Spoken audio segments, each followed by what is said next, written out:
Okay, so in the last video I explained what a variable was. I've made a little modification, and now my stopped variable has now got an orange circle around it showing it's a variable and not a piece of data. So this is a piece of data, it doesn't have any circles around it. This is a piece of data as well. So what Scratch can do is it can look inside a variable to see if it contains any data.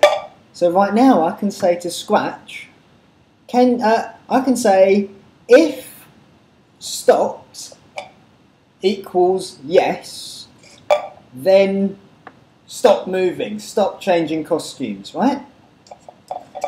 But also another thing that Scratch can do is it can say if the variable inside, the data inside this variable equals the data inside this variable, then do something.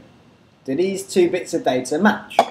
So let's say that I have stopped and the data is no, and I have this variable and the data is no, then we can do something. But then if they're different,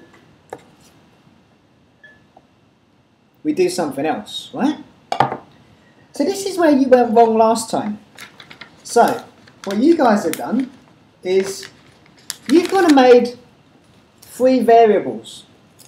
You've made a stopped variable, you've made a no variable, and you've made a yes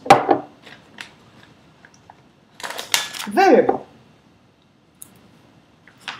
And what you're trying to do is you're trying to get Scratch to compare these two things.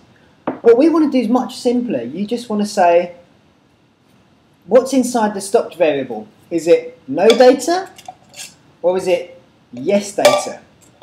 But what you've done is you've created a stopped variable and a no variable. Now you realise that these variables, they're just containers. They don't really go in each other. So the only thing you can compare is the data inside them. Now if this no variable contains no, and this stopped variable contains no, then we can say that these two variables are equal because they contain the same thing, right?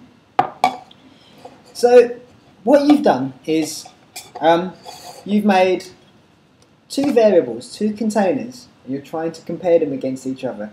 That's where you've gone wrong.